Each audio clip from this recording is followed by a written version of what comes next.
Oke, assalamualaikum warahmatullahi wabarakatuh. Gimana nih kabar kalian pada hari ini?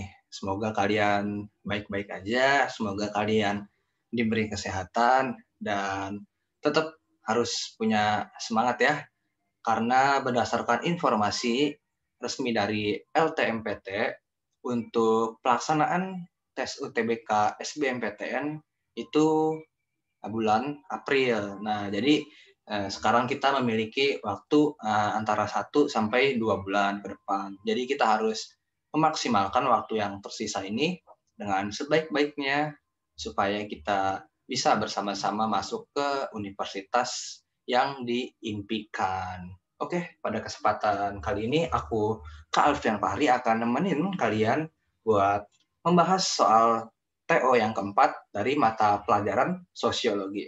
Oke, langsung aja nih ya kita bahas nih. Nah nih, yang pertama nih, nomor 121. Globalisasi tentu memiliki dampak positif dan dampak negatif.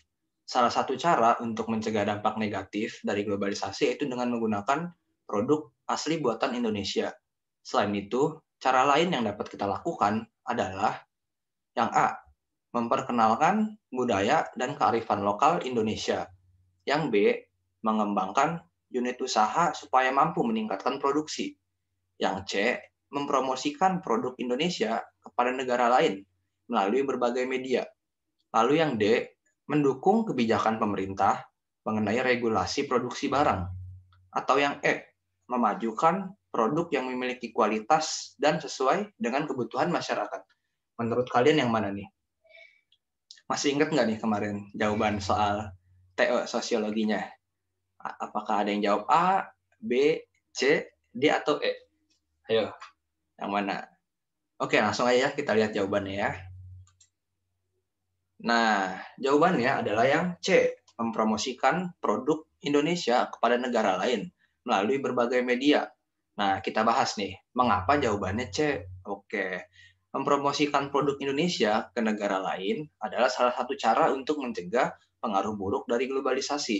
Jadi, pengaruh globalisasi juga ada yang positif begitu teman-teman, ada juga yang negatif. Nah, kalau yang positif itu kan seperti kemajuan teknologi, begitu kan, lalu ada kemudahan akses informasi, begitu. Itu merupakan dampak positif dari globalisasi pada saat zaman dahulu, begitu. Sebelum adanya internet, itu kita ketika mau mencari tahu tentang suatu informasi, maka kita tidak bisa langsung mendapatkannya begitu saja seperti sekarang, tinggal buka laptop, tinggal buka HP, begitu kan, tinggal kita cari saja apa informasi yang mau dicari kan. Tapi zaman dahulu sebelum adanya penemuan-penemuan tersebut, tentu para mereka yang ada di zaman itu akan mencari informasi dengan caranya tersendiri. Lalu eh, dampak negatif globalisasi juga pasti ada ya teman-teman ya, seperti perilaku individu ataupun seseorang yang sekarang lebih individualis begitu, ataupun menjadi konsumtif begitu kan, sering berbelanja berlebih-lebihan padahal barang yang dibelinya begitu tidak bukan barang kebutuhan pokok tapi hanya berdasarkan keinginan bukan kebutuhan. Itu merupakan salah satu fenomena yang terjadi di globalisasi begitu. Nah, kita lihat nih, mengapa jawabannya yang C adalah karena pada konteks globalisasi lingkupnya adalah tanpa batas negara. Nah, apabila kita lihat pilihan yang tadi, yang A, B, D, dan E, maka lingkupnya itu dalam negeri. Jadi, salah satu ciri globalisasi itu tidak adanya batas negara ataupun tidak adanya batasan begitu untuk terjadinya globalisasi. Ketika nih, apabila kita lihat kembali nih ya, nih, apabila kita yang A memperkenalkan budaya dan kearifan lokal Indonesia. Nah, di sini pilihan yang A kurang tepat. Mengapa? Karena subjek yang dituju dari memperkenalkan budaya dan kearifan lokal Indonesia itu kepada siapa? Apakah kepada masyarakat Indonesia? Apakah kepada masyarakat asli endemik, asli suku yang ada di daerah tersebut, ataupun dari masyarakat luar negeri? Nah, ini yang A tidak terlalu jelas apa informasinya. Nah, lalu yang B nih, mengembangkan unit usaha supaya mampu meningkatkan produksi. Nah, ini benar banget nih. supaya bisa meningkatkan produksi, maka akan terjadi perputaran ekonomi dan akan memiliki dampak positif bagi para pelaku usaha, yaitu produsen. Nah, tapi di sini yang ditanyakan adalah untuk menjaga dampak negatifnya. Nah, karena dampak negatifnya ini kan dalam konteks globalisasi, jadi unit usaha ini kan konteksnya adalah dalam negeri, karena untuk meningkatkan produksi dalam negeri begitu. Nah, kalau yang C, nah ini yang C yang tadi nih, ini tepat banget nih, karena mempromosikan produk Indonesia kepada negara lain melalui berbagai media. Nah, kepada negara lain, nah itu kan berarti tanpa ada batasan begitu ya kan, karena kita globalisasi itu bersifat luas begitu kan. Nah, jadi udah bener banget nih jawaban yang C. Lalu yang D, mendukung kebijakan pemerintah mengenai regulasi produksi barang. Nah, ini kan kebijakan pemerintahnya untuk produksi barang dalam negeri ya. Jadi ini bukannya keluar negeri begitu, bukannya globalisasi begitu. Lalu yang E, memajukan produk yang memiliki kualitas dan sesuai kebutuhan masyarakat.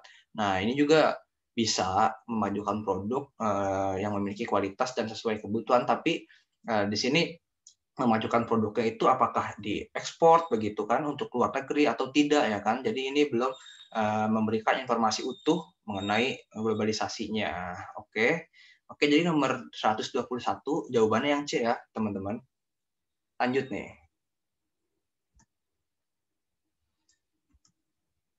Nah, nih nomor 122. Zaman sekarang, setiap anak bisa mengakses semua tontonan dengan mudahnya. Untuk meminimalisir dampak negatif dari tontonan yang tidak baik, maka sebaiknya orang tua titik-titik-titik. Yang A, melarang anak untuk mencegah untuk menonton semua jenis video. Yang B, mengawasi dan mengedukasi anak dalam menonton. Yang C, memberikan kebebasan kepada anak sepenuhnya. Yang D, menjual perangkat tontonan. Yang E, memarahi anak apabila ketahuan menonton. Menurut kalian yang mana nih? Coba dibaca dulu. Nah, terus kita pilih nih antara yang A, B, C, D, atau E. Oke ya, langsung kita lihat jawabannya deh. Nah, nih jawabannya adalah yang B, mengawasi dan mengedukasi anak dalam menonton. Nah, karena mengawasi dan mengedukasi anak saat menonton video sangat diperlukan agar anak mendapatkan pemahaman yang baik ketika hendak menonton video. Nah, misalkan ada video A dan juga video B. Video A itu berisi hal-hal yang kurang penting begitu untuk kehidupan sang anak. Lalu video B itu berisi hal-hal penting seperti pelajaran, seperti cerita-cerita dongeng begitu yang bisa diambil hikmahnya begitu kan. Nah, itu merupakan hal-hal yang suatu hal yang harus dapat dilakukan anak dalam proses pemilihan video yang akan ditontonnya. Nah, apabila seorang anak sudah memiliki kemampuan mengenai pemahaman video yang akan ditonton, maka anak tersebut tanpa diawasi dan juga tanpa diperhatikan oleh orang tua, maka anak tersebut akan memilih video yang baik untuk dirinya begitu. Karena anak tersebut sudah paham, sudah mengerti begitu apa yang akan ditontonnya, apakah memiliki manfaat atau tidak begitu.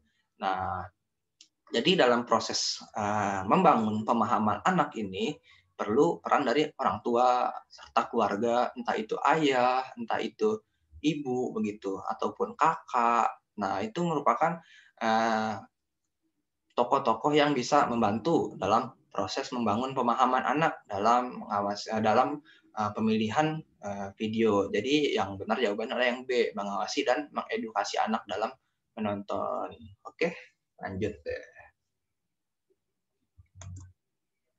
Oke, nih 123 nih. Apabila kita ingin liburan, maka kita perlu rujukan kemana tujuan kita. Saat ini ketika kita mencari tahu wisata pada suatu negara, maka dengan mudahnya akan menemukan informasinya, mulai dari budaya, kearifan lokal, dan pariwisata. Sikap kita sebagai warga Indonesia apabila dikaitkan dengan konteks globalisasi adalah yang A, memilih berlibur ke luar negeri karena lebih bagus dan indah begitu. Lalu yang B, memilih ke luar negeri karena kualitas budaya Indonesia yang masih kurang dibandingkan dengan kualitas budaya luar negeri. Atau yang C, memutuskan pindah kewarganegaraan supaya bisa lebih dekat dengan budaya negara luar. Yang D, tetap cinta dan bangga terhadap budaya Indonesia, yaitu dengan memilih berlibur di dalam negeri. Atau yang E, mempromosikan budaya luar negeri supaya wisata di luar negeri semakin ramai dikunjungi. Nah, pada kasus soal seperti ini, kalian perlu menganalisis lebih dalam ya, karena di sini yang ditanyakannya adalah sikap kita sebagai warga negara Indonesia apabila dikaitkan dalam konteks globalisasi. Nah, di sini dari A sampai E, setelah kalian pahami, kira-kira yang mana nih? Yang menurut kalian yang paling tepat nih untuk jawaban nomor 123? Ya, atau yang ada yang A, ada yang B, atau yang C, atau yang D, atau yang E. Oke, langsung aja deh kita lihat deh. Nah, nih jawabannya adalah yang D, tetap cinta dan bangga terhadap budaya Indonesia. Nah, langsung kita bahas nih. Tetap cinta dan bangga terhadap budaya Indonesia termasuk sikap yang harus kita miliki sebagai warga negara Indonesia. Karena melalui hal tersebut, maka kita akan melakukan hal-hal dalam aspek apapun begitu, termasuk budaya dan pariwisata yang berorientasi pada kemajuan dalam negeri. Nah, ketika seseorang ataupun ketika seorang masyarakat Indonesia yang sudah paham begitu mengenai pengaruh buruk, mengenai pengaruh positif dari globalisasi, maka dia akan mengambil yang pengaruh positifnya tentu untuk kebaikan dirinya sendiri dan juga lingkungan sekitarnya. Nah, di sini apabila seseorang sudah mempunyai pemahaman tersebut, maka akan melakukan berbagai aspek dalam kehidupannya dalam tujuan yang positif, seperti menggunakan teknologi begitu untuk mencari informasi-informasi yang positif, untuk menggunakan keperluan-keperluan positif begitu. Dan dia tidak akan menggunakan hal-hal tersebut untuk kepentingan negatif karena dia sudah memiliki rasa cinta terhadap dirinya sendiri dan juga bangsa Indonesia. Maka dari itu sangat penting untuk memahami pemahaman dasar dari globalisasi. Nah, jadi jawabannya untuk nomor ini adalah yang D, tetap cinta dan bangga terhadap budaya Indonesia. Oke, lanjut. Nah, nih ada nomor 124 nih. Bagas adalah anak dari seorang pengusaha. Setiap hari ia membelanjakan uangnya untuk membeli barang secara berlebihan. Bahkan barang yang tidak penting juga dibeli. Yang dilakukan Bagas termasuk, nah yang A, konservatisme, yang B, kualitatif, yang C, konsumtif, yang D, kuantitatif, atau yang E, kualifikasi. Nah, yang mana nih menurut kalian nih? Yang A, yang B, yang C, atau yang D, atau yang E nih menurut kalian? Ya, oke langsung aja ya. Penasaran nih. Cepetan dong Kak. Iya, sebentar langsung kita cek deh. Nah, jawabannya adalah yang E, konsumtif. Nah, di situ tadi di pilihan yang sebelumnya kan ada beberapa ya. Nah, kita akan bahas nih, teman-teman nih satu-satu nih apa aja sih pengertiannya. Oke, yang pertama nih, konservatisme adalah sebuah filsafat politik yang mendukung nilai-nilai tradisional.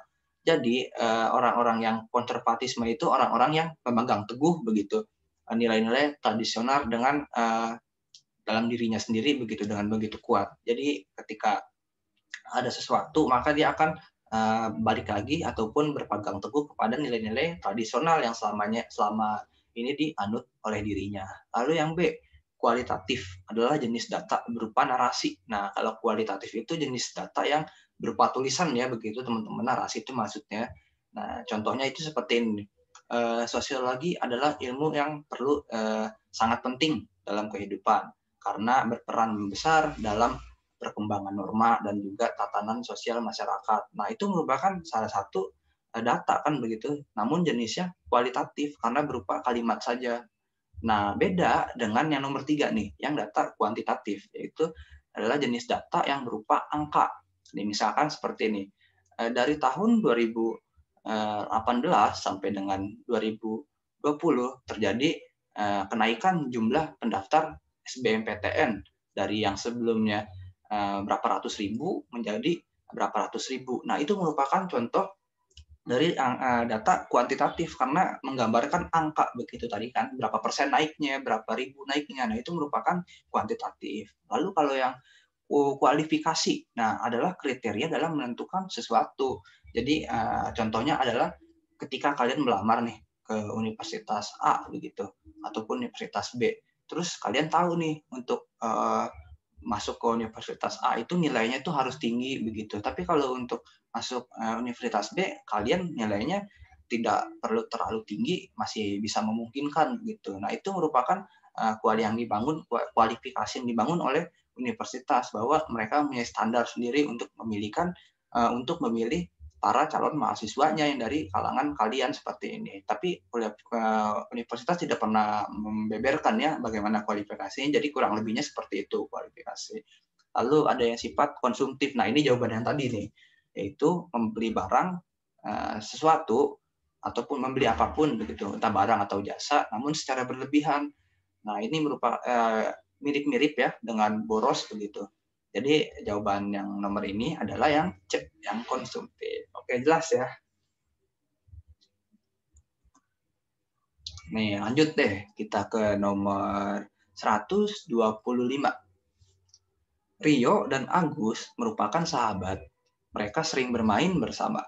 Pada suatu ketika, Agus dan Rio terjatuh saat mengendarai sepeda motor. Rio hanya luka kecil, dan Agus mengalami luka yang cukup parah. Saat di rumah sakit, Agus tidak punya uang untuk membayar biaya pengobatan dirinya. Nah, Rio sendiri sudah membayar biaya pengobatan untuk dirinya sendiri, namun tidak mau membiayai pengobatan Agus dan tidak mau juga meminjamkan uangnya, walaupun diganti nanti sama Agus.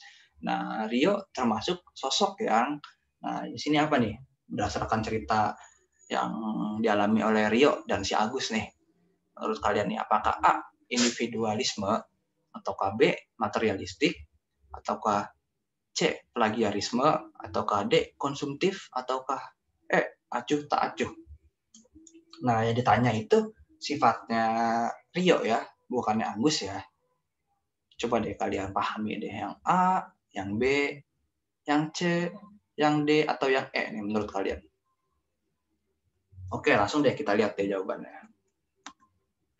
Nah, jawabannya adalah yang A, individualisme. Nah, di sini akan kita bahas juga ya beberapa poin-poin yang tertera di pilihan opsi nomor tersebut. Yang pertama adalah individualisme. Individualisme adalah sifat mengutamakan diri sendiri dan tidak peduli dengan orang lain. Nah, jadi ketika kalian mengutamakan diri sendiri begitu, tidak peduli dengan orang lain, itu kalian termasuk pribadi yang individualis, jadi tidak peduli dengan lingkungan sekitar, tidak peduli dengan orang lain, seolah-olah hanya mementingkan diri sendiri. Yang penting istilahnya begini, yang penting diri aku maju begitu, diri gue maju begitu kan, bodoh amat gitu, gue nggak mau tahu lu ataupun kamu begitu, apakah maju atau enggak, mau bagaimana juga aku tidak peduli. Nah, itu merupakan ciri individualisme. Nah, lalu yang kedua, materialistik adalah sifat keinginan lebih terhadap hal-hal yang bersifat materi. Nah, jadi ini berkaitan dengan uang juga ya. Oke, langsung yang ketiga nih, ada plagiarisme adalah sifat mengambil karya orang lain tanpa izin. Nah, jadi ketika kalian mengutip suatu karangan, entah suatu kalimat, lalu kalian mengpublishnya ataupun mendokumentasikannya kepada khalayak ramai, itu merupakan suatu tindakan plagiarisme apabila kalian tidak mengutip dari mana sumber informasi yang kalian gunakan. Apabila kalian mengutipnya itu tidak plagiarisme. Lalu yang 4, konsumtif. Nah, ini tadi seperti yang sudah dibahas ya. Lalu yang nomor 5 adalah acuh tak acuh, adalah sifat tidak peduli dengan lingkungan sekitar. Oke, lanjut. Nah, nomor 126.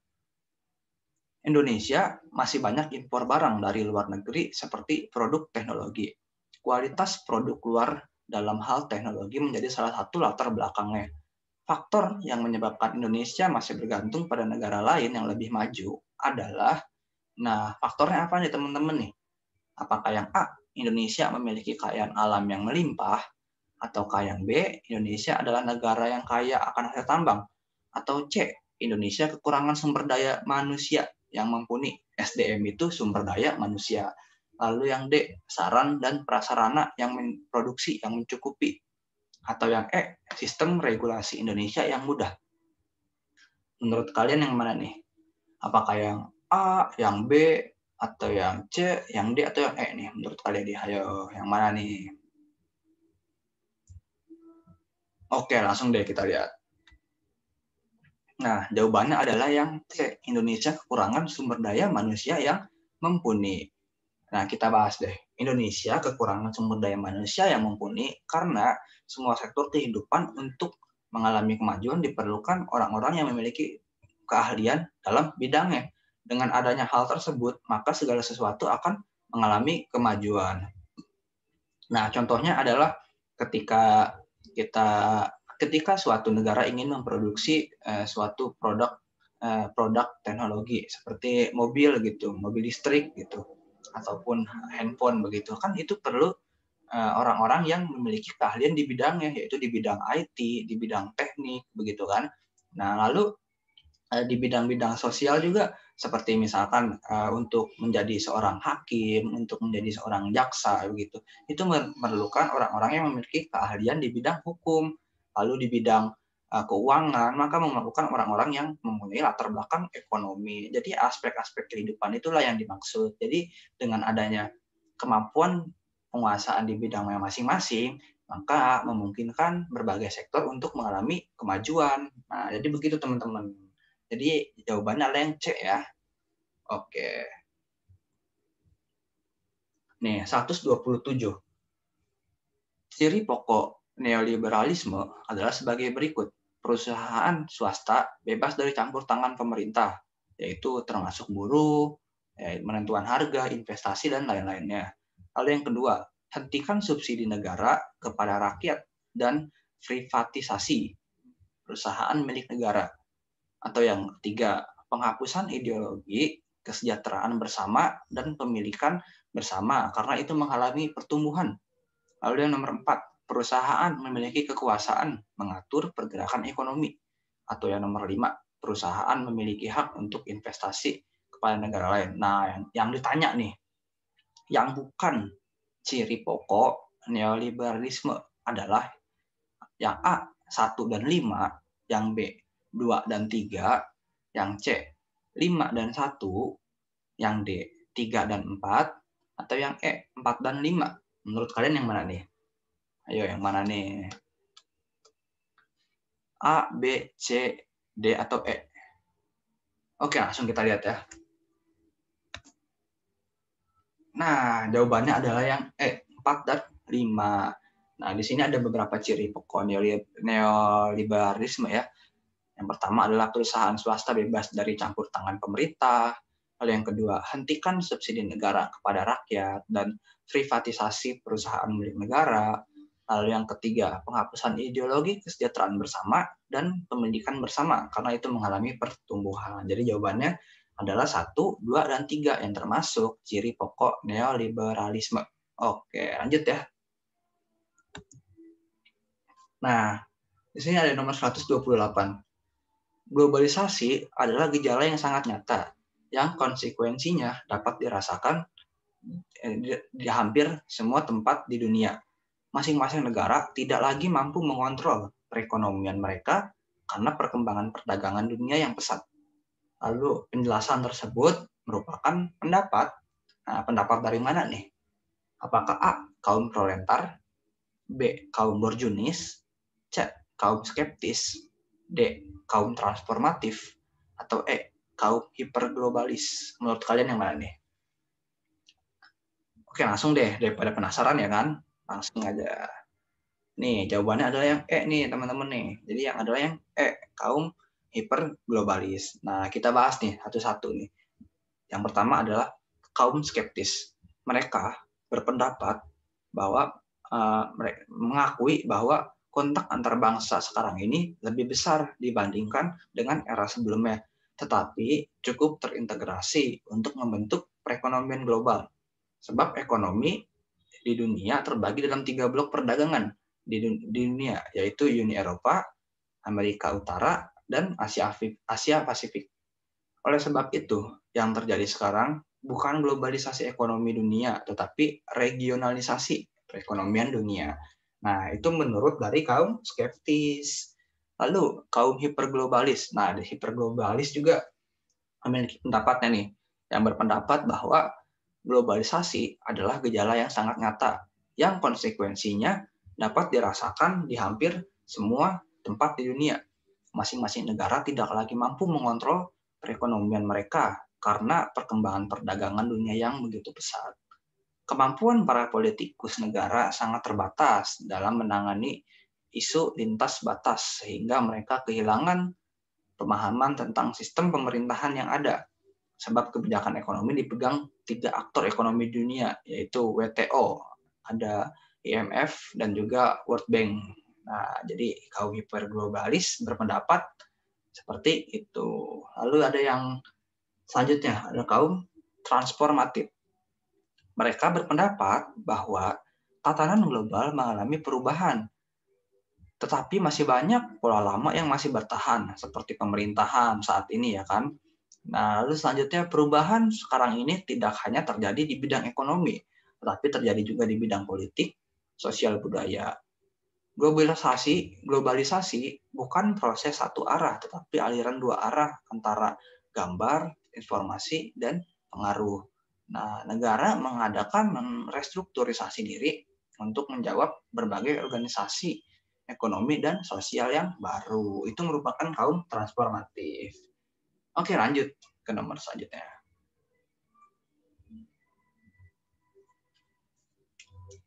Nomor 129, salah satu ciri kapitalisme yang dikemukakan oleh Adam Smith adalah yang A, sebagian besar sarana produksi dan distribusi dimiliki individu. Yang B, tidak boleh ada kepemilikan sarana produksi dan distribusi. Lalu yang C, modal sepenuhnya milik perusahaan. Yang D, produksi wajib menyerahkan 1/4 hasil keuntungannya kepada negara. Atau yang E, distribusi dilakukan oleh masyarakat yang berpenghasilan rendah. Menurut kalian yang mana nih? A, B, C, D, atau E? Oke, lanjut kita lihat jawabannya. Nah, di sini, jadi jawabannya adalah yang sebagian besar sarana produksi dimiliki oleh individu. Nah, pembahasannya nih. Jadi ciri-ciri kapitalisme itu ada beberapa ya. Seperti yang tadi sudah dibahas yang A, lalu yang keduanya adalah barang dan jasa yang diperdagangkan di pasar bebas bersifat kompetitif. Jadi barang dan jasa yang diperdagangkan di pasar begitu, itu bersifat bersaing begitu. Ketika ada kenaikan harga, maka akan berpengaruh kepada yang lain. Ketika barang A ataupun jasa yang A sedang promosi, maka barang dan jasa B juga akan mengadakan promosi supaya konsumen memiliki daya tariknya tersendiri, apakah ke barang dan jasa yang A atau ke barang dan jasa yang B begitu. Jadi ada persaingan begitu, kompetitif tuh. Lalu yang B, modal baik berupa uang ataupun dalam bentuk kekayaan lainnya diinvestasikan ke berbagai usaha untuk mendapatkan keuntungan atau laba. Nah, jadi ketika ada modal begitu untuk diinvestasikan begitu. Jadi investasi itu untuk kepentingan jangka panjang yang menghasilkan begitu. Oke, lanjut. Nah, ini nomor 130.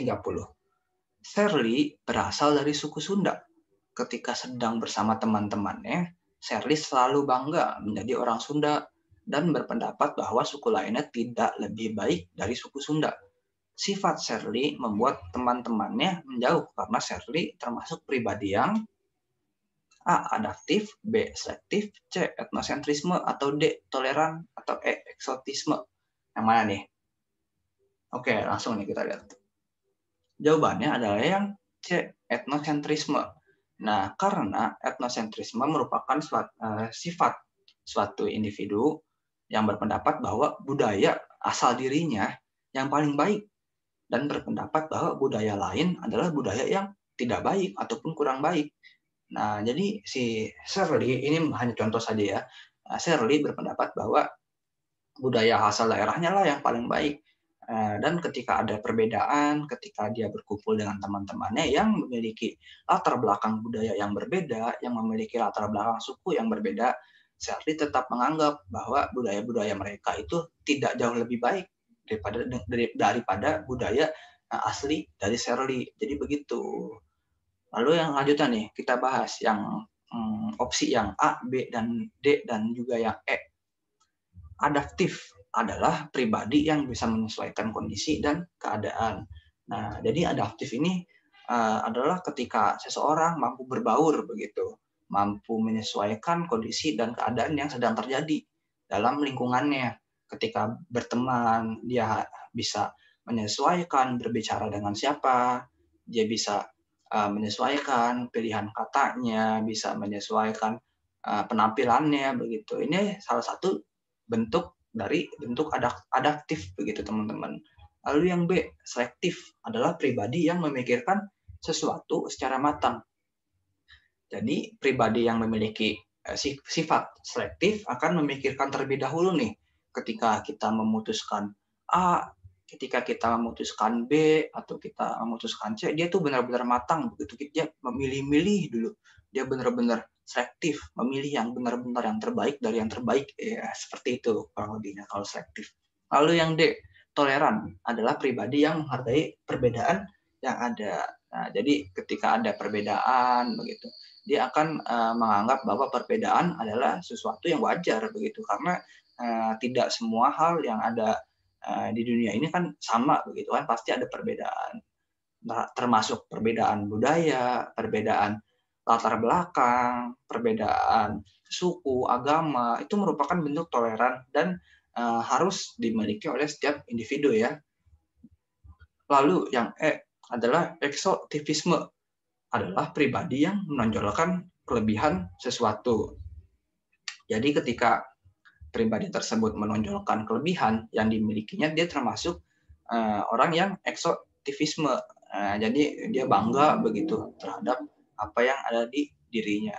Nah, jadi kalau yang kita lihat nih, eksotivisme sama yang etnosentrisme itu kayaknya mirip ya, kayak iya ya, kayaknya mirip kok, kan sama-sama menonjolkan nih Kak. Nah itu gimana tuh? Nah kalau yang etnosentrisme itu dia menganggap dirinya baik, kelebihan pada dirinya, tetapi dia menganggap yang lainnya buruk. Nah, kalau eksotivisme, dia hanya menganggap dirinya memiliki kelebihan begitu, tanpa menganggap yang lainnya rendah. Jadi konteksnya adalah perbedaan arahnya itu saja, hanya arahnya ya. Kalau yang etno kan tadi arahnya itu dua arah ya, dirinya sendiri dan juga orang lain. Kalau yang ekso itu kan berarti hanya menganggap dirinya saja, tapi tidak mengaitkan kepada yang lainnya yang sekitarnya begitu. Lanjut.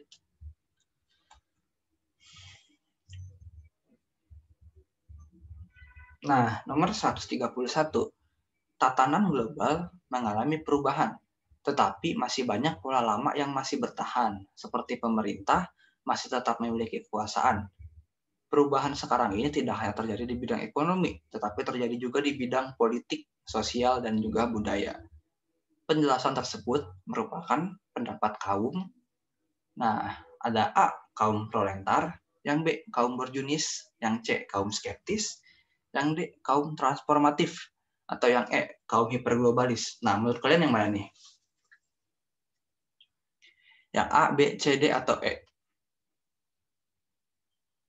Yo, jeng. Ya, oke, langsung kita lihat deh. Nah, ini seperti yang udah sebelumnya aku jelasin juga ya, dari tiga pendapat dari kaum ini. Nah, jadi jawabannya adalah yang D, kaum transformatif. Nah, kita bahas nih, kaum transformatif itu mengatakan bahwa tatanan global mengalami perubahan, tetapi masih banyak pola lama yang masih bertahan, seperti pemerintahan yang tetap memiliki kekuasaan. Jadi kurang lebihnya seperti itu kalau kaum transformatif. Contohnya pemerintahan, kan dari dulu, dari zaman kerajaan begitu kan, dari zaman-zaman sebelumnya juga pemerintahan memiliki kekuasaan untuk mengatur berbagai regulasi, mengatur berbagai kebijakan, aturan. Nah, itu merupakan pandangan dari kaum transformatif. Oke, lanjut. Nomor 132. Evolusi yaitu perubahan yang berlangsung dalam waktu yang lama dan bersifat lambat. Misalnya, perubahan mata pencaharian dari berburu dan meramu menjadi bertani dan beternak. Evolusi termasuk dalam bentuk perubahan sosial berdasarkan, nah, apakah A, intensitas, B, jumlah, C, waktu, D, penyebab, E, sudut pandang. Menurut kalian yang mana nih? Ya, ini yang ditanyanya, evolusi termasuk dalam bentuk perubahan sosial berdasarkan apa ya? Gitu. Oke, langsung deh kita lihat. Nah, di sini jadi evolusi itu berdasarkan waktu. Oke, kita lihat dari pilihan-pilihan lainnya juga ya, kita bahas. Nah, yang pertama yang A, intensitas. Nah, intensitas itu ada dibagi dua, jadi perubahan kecil dan perubahan besar. Kan intensitas itu besar atau kecil ya. Nah, lalu kalau yang kecil itu perubahan yang memiliki dampak yang kecil begitu, hanya kepada lingkup yang kecil, tidak berpengaruh besar, tidak berpengaruh luas. Nah, kalau yang perubahan besar itu suatu fenomena ataupun suatu perubahan yang berpengaruh besar kepada banyak orang dan juga akan berlangsung lama begitu kan. Itu kalau misalkan perubahan yang besar.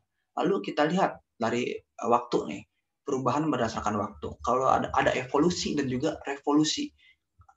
Evolusi itu perubahan yang berlangsung lambat begitu. Jadi memerlukan waktu bertahun-tahun atau berpuluh-puluh tahun bahkan beribu-ribu tahun untuk berevolusi, untuk mengalami perubahan itu. Kalau revolusi itu yang cepat, teman-teman. Jadi hanya perlu beberapa hari ataupun beberapa bulan saja sudah bisa begitu. Itu merupakan revolusi. Jadi perbedaan evolusi dan revolusi adalah kalau evolusi itu gampangnya adalah evolusi itu lambat, revolusi itu cepat begitu. Lalu penyebabnya, ada perubahan yang direncanakan, ada perubahan yang tidak direncanakan.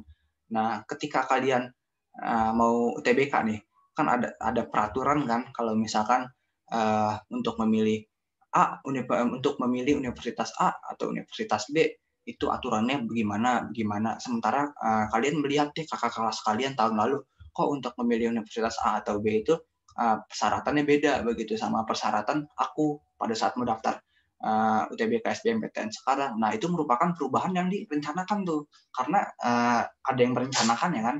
Nah, kalau misalkan perubahan yang tidak direncanakan, itu perubahan yang terjadi memang tidak direncanakan, jadi secara tiba-tiba begitu, tidak ada yang mengetahui dan terjadi begitu saja. Nah, jadi itu berdasarkan kita sudah bahas berdasarkan intensitas, waktu, dan penyebab.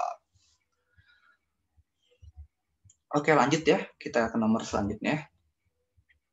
Nah, di sini ada nomor 133. Seperti yang kita tahu, Indonesia diapit oleh 2 benua dan juga 2 samudra. Kondisi geografis yang seperti inilah menjadikan Indonesia sebagai jalur perdagangan internasional. Oleh sebab itu, banyak dari negara asing yang berdatangan ke Indonesia.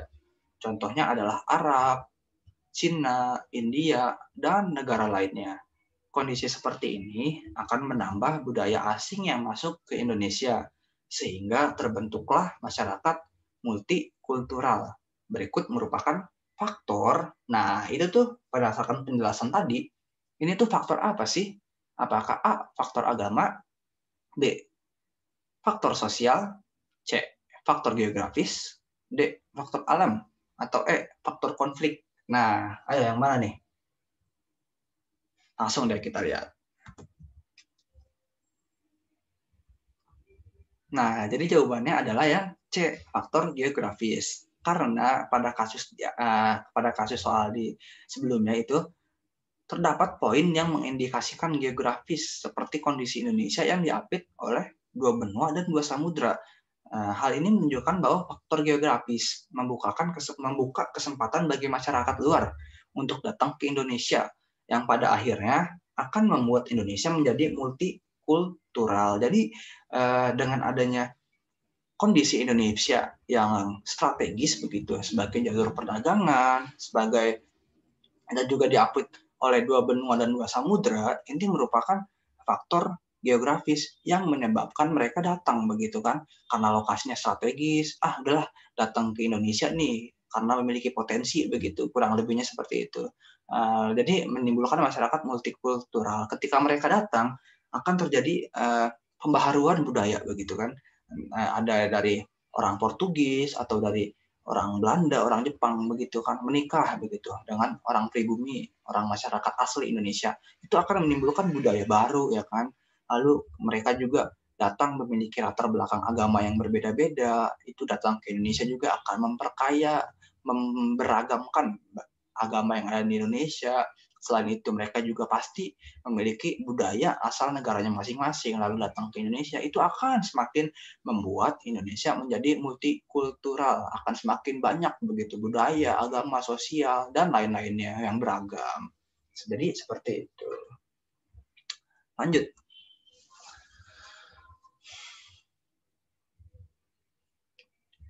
Lalu nomor 134, masyarakat multikultural terbentuk karena adanya kontak perbedaan budaya yang terjadi. Banyak faktor yang menyebabkan hal tersebut.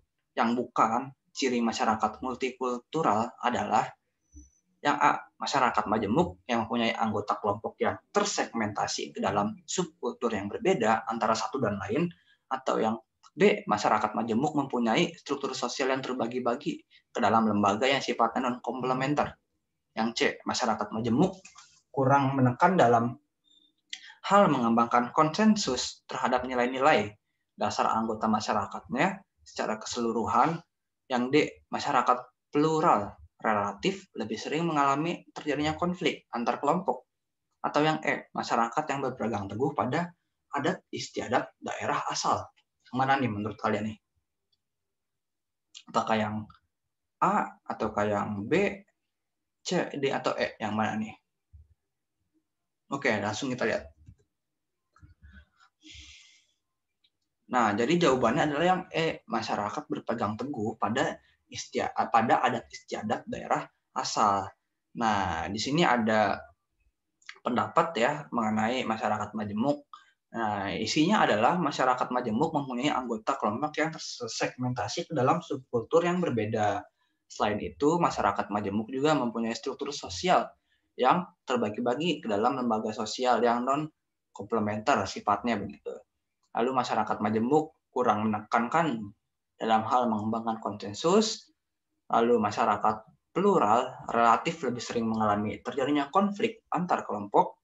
Atau yang ada juga masyarakat plural secara relatif menciptakan integrasi sosial secara memaksa ataupun paksaan atau dikarenakan terdapat rasa saling ketergantungan.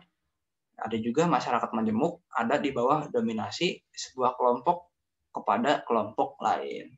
Jadi jawabannya E.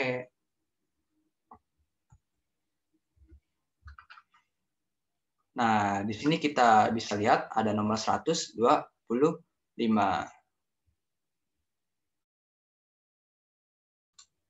Oke, nomor 135, perubahan sosial berdasarkan waktu, yaitu revolusi dan evolusi. Suatu perubahan baru bisa dikatakan sebuah revolusi apabila memenuhi beberapa syarat berikut. Kecuali, nah ada pilihannya nih. Yang A, keinginan secara umum untuk melakukan sebuah perubahan. Keinginan ini dirangsang oleh rasa ketidakpuasan yang berkembang dalam masyarakat. Yang B, adanya pemimpin atau sekelompok orang yang dianggap mampu menjadi pemimpin dalam lingkungan yang bersangkutan. Lalu yang C, pemimpin yang dimaksud setuju dengan pendapat masyarakat dan menjadikan ketidakpuasan masyarakat sebagai program dan arah bagi perkembangan sosial lingkungan yang bersangkutan. Yang D, pemimpin yang dimaksud harus menunjukkan suatu tujuan yang positif pada masyarakat. Yang E, tidak adanya keinginan dari dalam masyarakat untuk melakukan perubahan, melakukan perbaikan pola kehidupan. Yang mana nih? Oke, langsung nih kita lihat.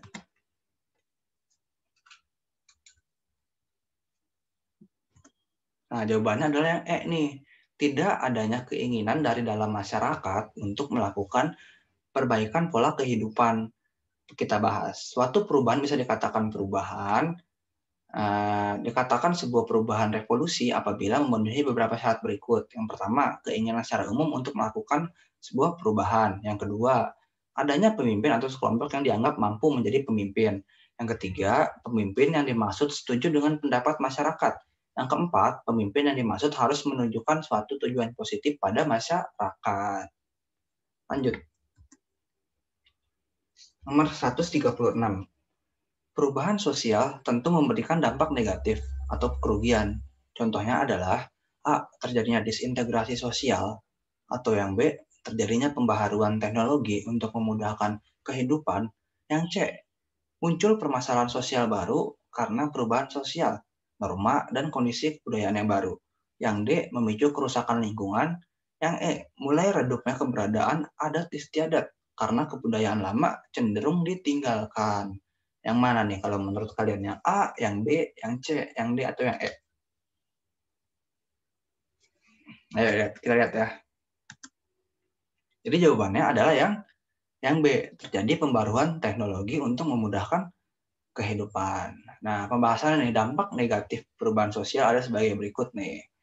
Terjadinya disintegrasi sosial, kesenjangan sosial, itu perbedaan kepentingan yang menimbulkan perpecahan begitu ketika ada kelompok A atau kelompok B yang memiliki kepentingan yang berbeda, kemungkinan akan terjadinya konflik sosial dan itu akan menyebabkan disintegrasi atau perpecahan begitu. Lalu yang kedua, muncul permasalahan sosial baru seperti karena perubahan nilai, norma dan kondisi kebudayaan yang baru. Yang C, memicu kerusakan lingkungan.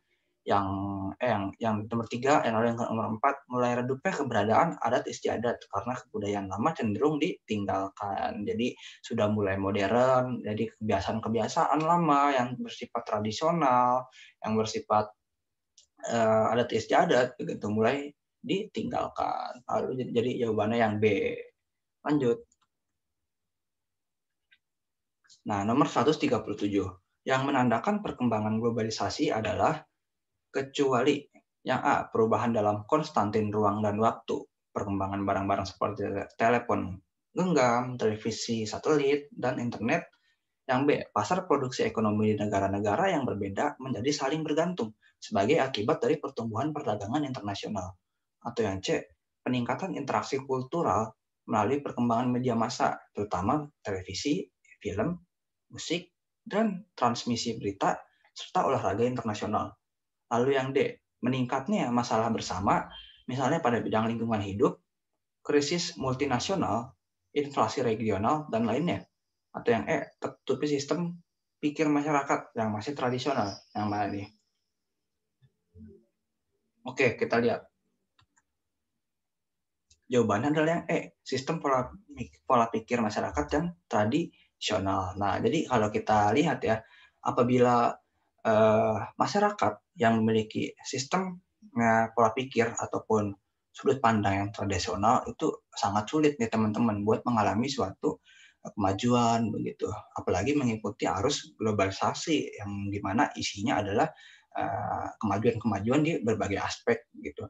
Ketika masyarakat yang memiliki pemikiran tradisional, maka segala kegiatan ataupun kehidupannya itu akan berpegang teguh kepada prinsip-prinsip tradisional nih. Jadi dia tidak menerima begitu apa saja hal-hal yang baru yang memudahkan kehidupan, apa saja hal-hal yang muncul begitu seiring perkembangan zaman, padahal untuk memudahkan dirinya sendiri juga begitu. Tetapi dia karena pola pikirnya tertutup, maka masyarakat tersebut sangat sulit begitu mengalami kemajuan ya. Jadi jawabannya itu yang tuh tertutupnya sistem pikir masyarakat yang masih tradisional. Nah, kalau yang 1 sampai 4 ini pilihan yang tadi ya. Lalu selanjutnya nih, nomor selanjutnya. Nomor 138. Ketika membuat laporan penelitian, maka diperlukan banyak sumber untuk menambah pengetahuan mengenai masalah yang diteliti. Proses penalaran dari hal yang bersifat umum ke hal yang bersifat khusus disebut penalaran A. Induksi, B. Deduksi, C. Gabungan, D. Utama, atau E. Turunan. Yang mana nih menurut kalian nih? Yang ditanya adalah dari umum ke khusus begitu. Oke, kita lihat deh langsung. Nah, jawabannya adalah yang B, deduksi. Proses penalaran dalam hal yang bersifat umum ke hal yang lebih khusus. Nah, contohnya seperti ini nih. Aku kasih contoh seperti misalkan Jakarta adalah salah satu kota metropolitan di dunia. Nah, itu merupakan hal umum tuh ya kan, hanya umum saja begitu kan. Lalu yang khususnya adalah seperti Jakarta memiliki berbagai daerah-daerah yang mengalami kemajuan, lalu memiliki berbagai infrastruktur yang memiliki kemajuan, lalu memiliki sumber daya manusia yang beragam, memiliki kemampuan yang beragam. Nah, itu merupakan salah satu deduksi. Yang pertamanya umumnya itu yang metropolitan, lalu yang khususnya itu yang tadi tuh udah mulai merinci kan ke daerahnya, mulai merinci kepada kemajuannya kan. Nah, lalu yang induksi nih, ada induksi yaitu kesimpulan ditarik dari satu atau lebih fakta bersifat dari khusus ke umum. Nah, ini kebalikannya deduksi nih teman-teman. Jadi yang khusus dulu baru ke yang umum. Jadi kalau misalkan kita lihat pakai piramida begitu ya ataupun segitiga itu kira-kira seperti ini. Jadi yang atasnya ini yang khusus begitu banyak ya kan, lalu yang umumnya nih. Nah, kalau yang deduksi itu seperti ini nih, jadi kurang lebihnya yang atasnya nih, puncaknya itu yang umumnya, karena sedikit informasi itu, hanya umum aja bersifatnya. Lalu yang makin ke bawah, makin banyak, makin khusus begitu. Lalu yang nomor 3 nih, gabungan induksi dan deduksi. Jadi ini gabungan nih kesimpulan penalaran ya, antara deduksi dan induksi. Jadi kalau deduksi, induksi, dan gabungan induksi dan deduksi itu merupakan penalaran yang biasanya dipakai pada saat kalian melakukan penelitian sosial. Nanti pada saat kalian sudah kuliah, pasti akan menggunakan tidak asing begitu dengan istilah deduksi, induksi, gabungan induksi dan deduksi, seperti itu. Lalu nomor 139. Wilayah perkotaan akan menarik lebih banyak individu untuk melakukan mobilitas sosial karena dianggap lebih banyak menyediakan lapangan pekerjaan. Hal tersebut termasuk mobilitas sosial karena faktor A. Sosial, B. Budaya, C. Pendidikan, D. Ekonomi, E. Geografis. Ayo yang mana? Nah, kita lihat.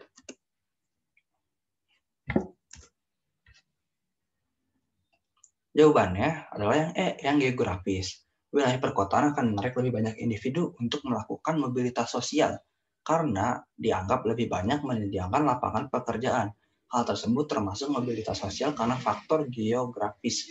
Nah, jadi ketika di desa dan juga di kota begitu, orang desa cenderung akan melakukan mobilitas perpindahan ke kota karena mereka menganggap bahwa lapangan pekerjaan di kota itu lebih beragam, lebih bervariasi sehingga memudahkan mereka. Nah, selain itu aspek-aspek kehidupan juga di kota mereka menganggap lebih maju begitu daripada di desa. Dengan adanya hal tersebut, maka yang mendorong mobilitas sosial adalah karena faktor geografis, yaitu perbedaan wilayah, yaitu dari desa ke kota. Jadi karena geografis. Jadi jawabannya yang nomor 140.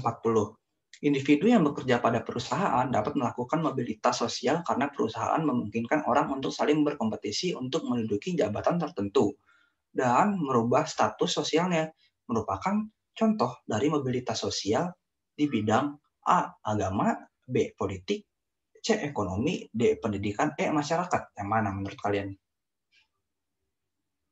Nah, kita lihat ya. Nah, jawabannya itu yang ekonomi nih teman-teman. Karena kata kuncinya adalah pada kata perusahaan.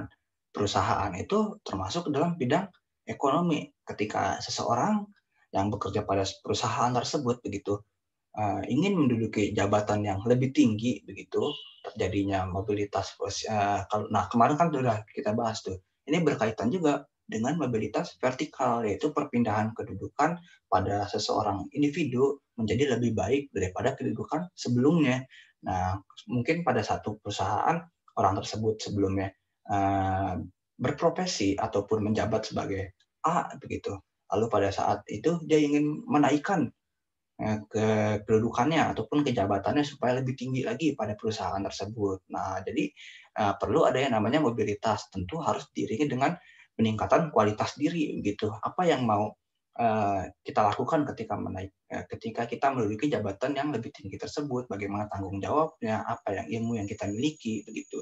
Jadi kalau kita lihat pertanyaan yang nomor 140 ini, kata kuncinya adalah perusahaan. Jadi perusahaan itu termasuk ke dalam bidang ekonomi. Jadi seperti itu teman-teman.